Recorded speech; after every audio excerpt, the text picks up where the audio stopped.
ನಮಸ್ಕಾರ, ನಾನ್ ನಿಮ್ಮ ಪ್ರಿಯಾಂಕಾ. ಯಥಾ ಪ್ರಕಾರ ವಿಕ್ರಮ ಮಾತಾಡ್ದ ಅನ್ನೋ ಕಾರಣಕ್ಕೆ ಬೇತಾಳ ಹಾರೋಗ್ಬಿಡುತ್ತೆ. ಮತ್ತೆ ಕಷ್ಟಪಟ್ಟು ವಿಕ್ರಮ ಹೋಗಿ ಆ ಬೇತಾಳನ್ನ ಹಿಡ್ಕೊಂಡ್ ಬರುತ್ತೆ. ಈ ಸಲ ಬೇತಾಳ ವಿಕ್ರಮನ್ಗೆ ಕಾಟ ಕೊಡ್ಲೇಬೇಕು ಅಂತ ಡಿಸೈಡ್ ಮಾಡಿ ಸಿಕ್ಕಾಪಟ್ಟೆ ಚೇಷ್ಟೆ ಮಾಡಿ ಅವನ್ನ ರೇಗ್ಸುತ್ತೆ. ಹೇಗೆ ಅಂತ ನೋಡೋಣ ಬನ್ನಿ. ಮತ್ತೆ ಬೇತಾಳ ತನ್ನ ಹಳೆ ಚಾಳಿನ ಮುಂದುವರಿಸ್ತು. ವಾ ವಾ ವಿಕ್ರಮ, ಶಬಾಷ್! ನಾನ್ ಎಷ್ಟು ಸಲ ಹೋದ್ರು ನಿನ್ನ ಮತ್ತೆ ಮತ್ತೆ ಹಿಡ್ಕೊಂಡ್ ಬರ್ತಿದ್ಯಲ್ಲ. ಕೊಟ್ಟ ಮಾತ್ನ ಉಳಿಸ್ಕೊಳ್ತಿರೋ ನಿನ್ನ ಗುಣ ನನ್ಗೆ ತುಂಬಾ ಇಷ್ಟ ಆಯ್ತು. ನನ್ಗೆ ನಿನ್ ಮೇಲೆ ತುಂಬಾ ಗೌರವ ಬರ್ತಾ ಇದೆ ರಾಜ. ನಿನ್ ಬಗ್ಗೆ ನಾನು ಸಿಕ್ಕಾಪಟ್ಟೆ ಇದಕ್ಕೂ ಮುಂಚೆ ಕೇಳಿದಿನಪ್ಪ. ಆಗ ರಾಜ, ನೀನೀ ಕಾಡಲ್ಲಿ ಒಬ್ಬ ಬೇತಾಳ, ನಿನಗೆ ನನ್ ಬಗ್ಗೆ ಹೇಗ್ ಗೊತ್ತಾಗತ್ತೆ? ಅಥವಾ ನೀನು ರಾತ್ರಿ ಹೊತ್ತು ಬೇರೆ ದೆವ್ವಗಳ ತರ ನಮ್ ರಾಜ್ಯಕ್ ಬಂದು ನನ್ನ ಅವಾಗವಾಗ ನೋಡ್ಕೊಂಡ್ ಹೋಗ್ತಿರ್ತೀಯ ಅಂತ ಕೇಳ್ದ. ಆಗ ಬೇತಾಳ ಜೋರಾಗಿ ನಗ್ತಾ, ಹೌದೌದು ಬಿಡು, ನೀನು ದೊಡ್ಡ ಸುಂದ್ರಾಂಗ, ಅದಕ್ಕೆ ಎಲ್ಲ ಹೆಣ್ಣು ದೆವ್ವಗಳು ನಿನ್ನ ನೋಡ್ಕೊಂಡ್ ಬಂದು ನಿನ್ ಬಗ್ಗೆ ನಮ್ಮ ಹತ್ರ ಮಾತಾಡಿ ನಮ್ಗೆ ಹೊಟ್ಟೆ ಉರಿಸ್ತವೆ ನೋಡು. ಈ ತರ ಏನಾದ್ರೂ ತಿಳ್ಕೊಂಡಿದ್ಯಾ ನೀನು?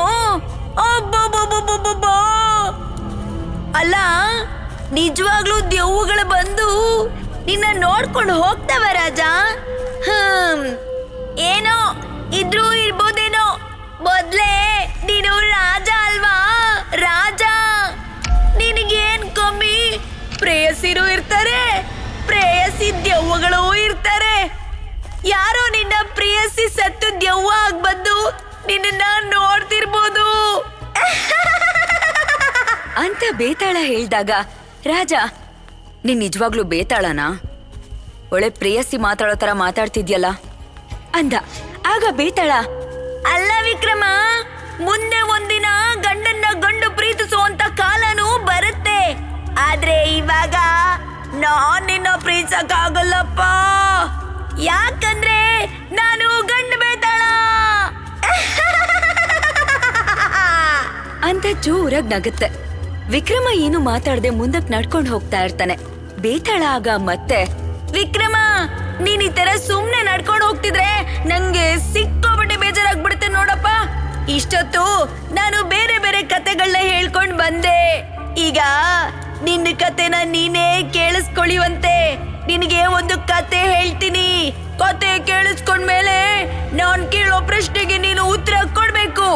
ಇಲ್ಲ ಅಂತಂದ್ರೆ ಗೊತ್ತಲ್ವಾ ಏನಾಗುತ್ತೆ ಅಂತ. ಈ ರೀತಿ ಹೇಳ್ತಾ ಬೇತಾಳ ಕತೆ ಹೇಳೋದಕ್ಕೆ ಶುರು ಮಾಡ್ತು. ಅವತ್ತಿನ ದಿನ ರಾತ್ರಿ ನೀನ್ ಒಳ್ಳೆ ನಿದ್ದೆಲ್ ಮುಳುಗಿದ್ದೆ. ಇದ್ದಕ್ಕಿದ್ದಂತೆ ಮಧ್ಯರಾತ್ರಿ ನಿನ್ ಕಿವಿ ಹತ್ರ ಯಾರೋ ಒಬ್ರು ಹೆಂಗ್ಸು ಅಳ್ತಿರೋ ಶಬ್ದ ನಿನಗ್ ಕೇಳಿಸ್ತು. ನಿನ್ ನಿದ್ದೆಯಿಂದ ಎದ್ದು ಯಾರದು ಅಳ್ತಿರೋದು ಅಂತ ಕಿಟ್ಕಿಲ್ ನೋಡ್ದೆ. ಆದ್ರೆ ನಿನಗ್ ಯಾರು ಕಾಣಿಸ್ಲಿಲ್ಲ. ಆಚೆ ಬಂದು ಹುಡುಕ್ದಾಗ ದೂರದಲ್ಲಿ ಒಬ್ಳು ಹೆಂಗ್ಸು ಕುತ್ಕೊಂಡು ಅಳ್ತಾ ಇರೋದನ್ನ ನೋಡ್ದೆ. ನೀನ್ ಅವಳ ಹತ್ರ ಹೋಗಿ, ಯಾರಮ್ಮ ನೀನು, ಯಾಕೆ ಅಳ್ತಾ ಇದ್ಯಾ ಅಂತ ಕೇಳ್ದಾಗ ಅವಳು, ಮಹಾಪ್ರಭು, ನನ್ ಗಂಡ ಒಬ್ಬ ಕಳ್ಳ.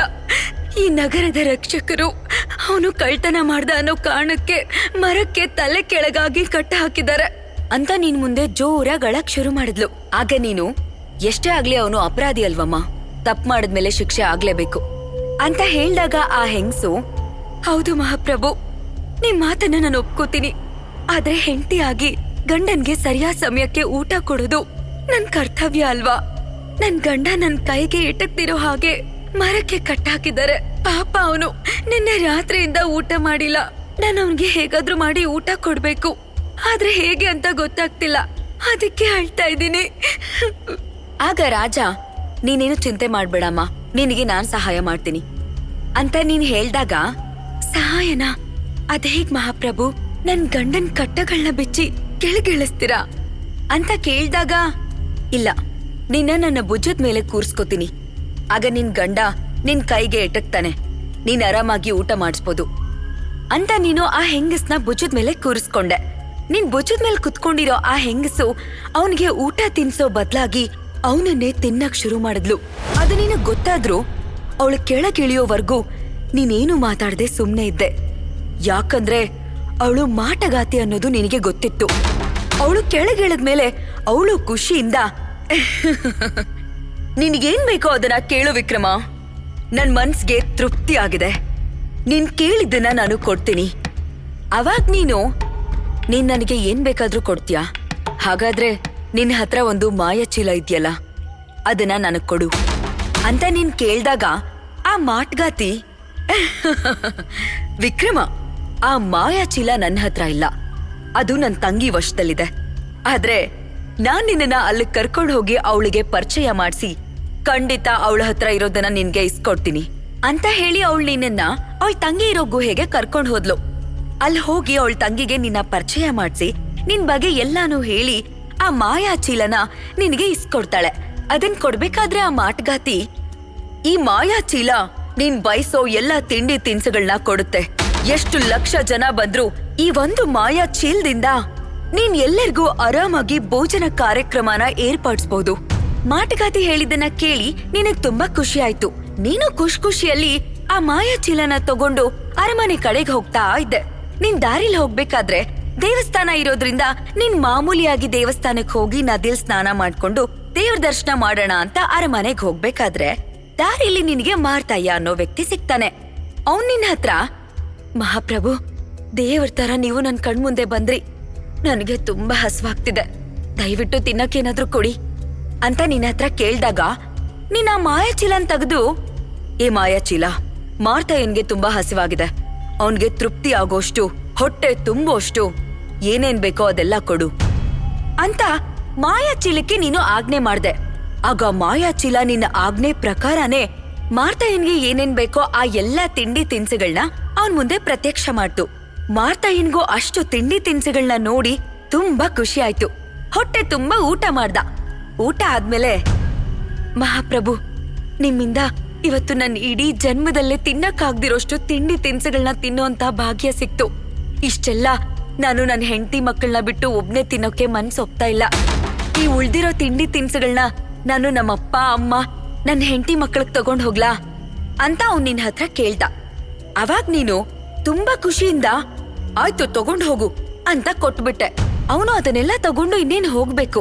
ಅಷ್ಟ್ರಲ್ಲಿ ಅವನ್ ತಲೆಗೆ ಒಂದು ಉಪಾಯ ಹೊಳಿತು. ಅವಾಗ ಅವನು ನಿನ್ ಹತ್ರ ಬಂದ್ ಕೇಳ್ದ, ಮಹಾಪ್ರಭು, ನಾನು ಕಡು ಬಡವ, ನನ್ಗೆ 5 ಜನ ಮಕ್ಳಿದಾರೆ, ವಯಸ್ಸಾಗಿರೋ ತಂದೆ ತಾಯಿ, ಕಣ್ಣು ಕಾಣಿಸ್ದೇ ಇರೋ ಹೆಂಡತಿ ಇದ್ದಾಳೆ. ನನ್ನೊಬ್ಬನ್ ದುಡ್ಮೆಯಿಂದಾನೇ ಅಷ್ಟು ಜನನ್ನ ಸಾಕ್ಬೇಕು.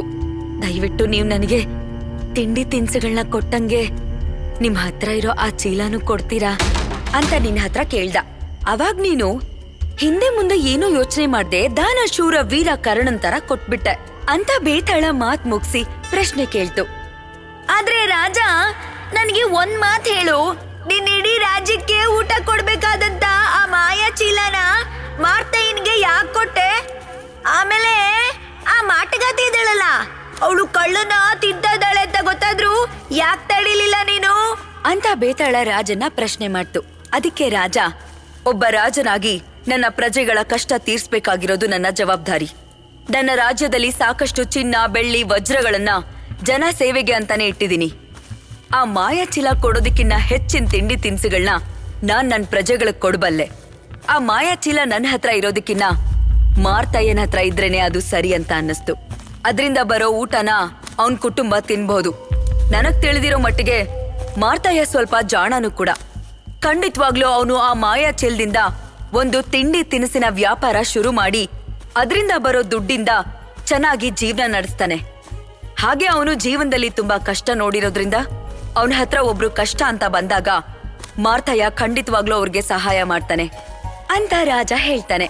ಆಗ ಬೇತಾಳ, ಅಲ್ಲ ರಾಜ, ನೀನು ಕೊಡೋದೇನೋ ಕೊಟ್ಟೆ, ಆದ್ರೆ ಅದನ್ನ ಅರಮನೆ ಒಳಗ್ ತಗೊಂಡೋಗಕ್ಕೂ ಮುಂಚೆನೆ ಕೊಟ್ಬಿಟ್ಟೆ. ಮಾರ್ತಯ್ಯನ ಅರಮನೆಗೆ ಕರ್ಕೊಂಡು ಹೋಗಿ ಎಲ್ಲರ ಮುಂದೆ ಕೊಡ್ಬೋದಿತ್ತಲ್ವಾ ಅಂತ ಪ್ರಶ್ನೆ ಮಾಡ್ತು. ಆಗ ರಾಜ, ಮೊದಲನೇದಾಗಿ ರಾಜನಾದವನಿಗೆ ತೋರ್ಪಡಿಕೆ ಗುಣ ಇರಬಾರ್ದು. ನಾನು ಒಂದು ಕೈಯಲ್ಲಿ ಕೊಟ್ಟಿದ್ದು ಮತ್ತೊಂದು ಕೈಗೂ ಗೊತ್ತಾಗ್ಬಾರ್ದು. ರಾಜನ್ಗೆ ಬೇಕಾಗಿರೋ ಮುಖ್ಯ ಗುಣಗಳಲ್ಲಿ ವಿಶಾಲವಾದ ಹೃದಯ ಇರಬೇಕಾಗಿರೋದು ಒಂದು ಮುಖ್ಯವಾದ ಗುಣ. ಆಗ ಮತ್ತೆ ಬೇತಾಳ, ಸರಿ ಸರಿ ಆಯ್ತು, ಇದಕ್ಕೇನ್ ಕಮ್ಮಿ ಇಲ್ಲ. ಇವಾಗ ಹೇಳು, ಮಾಟಗಾತಿಯ ಮನುಷ್ಯನ ತಿಂತಿದ್ರು ನೀನ್ ಯಾಕೆ ತಡಿಲಿಲ್ಲ? ರಾಜನಾಗಿ ನಿನ್ನ ಪ್ರಜೆನ ಉಳಿಸ್ಕೊಳ್ಳೋದು ನಿನ್ನ ಕರ್ತವ್ಯ ಅಲ್ವಾ? ಆಹಾ. ಆಗ ವಿಕ್ರಮ, ನನಗೆ ಅವಳು ಮಾಟಗಾತಿ ಅಂತ ತಿಳಿಯೋಷ್ಟರಲ್ಲಿ ಅರ್ಧ ಮನುಷ್ಯನ್ನ ಆಗ್ಲೇ ತಿಂದು ಬಿಟ್ಟಿದ್ಲು. ನಾನವಾಗ ಅವಳನ್ನ ತಡೆದ್ರೂ ಕೂಡ ಅವಳಲ್ಲಿರೋ ಮಾಟದ ಶಕ್ತಿಯಿಂದ ನನ್ ಮೇಲೂ ಕೂಡ ದಾಳಿ ಮಾಡ್ತಿದ್ಲು. ಈಗಾಗ್ಲೇ ಸತ್ತೋಗಿರೋ ಮನುಷ್ಯನ್ನ ನನ್ನಿಂದ ಬದುಕ್ಸೋದಕ್ಕೆ ಆಗ್ತಿರ್ಲಿಲ್ಲ.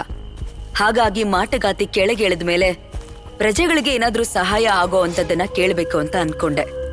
ಹಾಗಾಗಿ ನಾನು ಮಾಟಗಾತಿ ಹತ್ರ ಆ ಮಾಯಾ ಚೀಲನ ತಗೊಂಡೆ ಅಂತ ರಾಜ ಹೇಳ್ದ. ಆಗ ಬೇತಾಳ, ವಾ ವಾ ವಾ ವಿಕ್ರಮ, ನಿನ್ನ ವಿಶಾಲ ಹೃದಯ ನೋಡಿ ನನಗೆ ತುಂಬಾ ಖುಷಿ ಆಯ್ತಪ್ಪ. ಈ ನಿನ್ನ ವಿಶಾಲ ಹೃದಯದಲ್ಲಿ ನಾನೊಂದು 4 ಅರಮನೆ ಕಟ್ಕೋಬಹುದಾ ಅಂತ ಜೋರಾಗಿ ನಗ್ತಾ ರಾಜನ ರೇಗ್ಸೋದಕ್ಕೆ ಶುರು ಮಾಡ್ತು. ಬೇತಾಳ ಮಾತನ್ನ ಕೇಳಿ ರಾಜನ್ ಮುಖದಲ್ಲಿ ಒಂದು ಮುಗುಳ್ನಗೆ ಬಂತು. ಮತ್ತೆ ಬೇತಾಳ, ಹೋಗ್ಲಿ ಬಿಡು ರಾಜ, ನಿನ್ ಮನ್ಸಲ್ಲಿ ನಾನು ಅರಮನೆ ಕಟ್ಕೊಳಕ್ಕೆ ನಾನೇ ನಿನ್ ಪ್ರೇಯಸಿ ಅಲ್ಲ. ನೀನ್ ನನಗ್ ಕೊಟ್ಟಿರೋ ಮಾತ್ನ ಇವಾಗ ತಪ್ಪಿದ್ಯಾ, ಹಾಗಾಗಿ ನಾನ್ ನಿನ್ನ ಬಿಟ್ಟು ಹೋಗ್ತಾ ಇದ್ದೀನಿ. ಈ ಕತೆ ನಿಮ್ಗೆ ಇಷ್ಟ ಆಗಿದೆ ಅಂತ ನಾನು ಅನ್ಕೊಂಡಿದೀನಿ. ಈ ಕತೆ ನಿಮ್ಗೆ ಇಷ್ಟ ಆಗಿದ್ರೆ ಲೈಕ್ ಮಾಡಿ, ಶೇರ್ ಮಾಡಿ, ಸಬ್ಸ್ಕ್ರೈಬ್ ಮಾಡಿ. ಹಾಗೆ ಈ ಕತೆ ಬಗ್ಗೆ ಏನ್ ಅನ್ನಿಸ್ತು ಅನ್ನೋದನ್ನ ಕಮೆಂಟ್ ಮಾಡಿ ತಿಳಿಸಿ.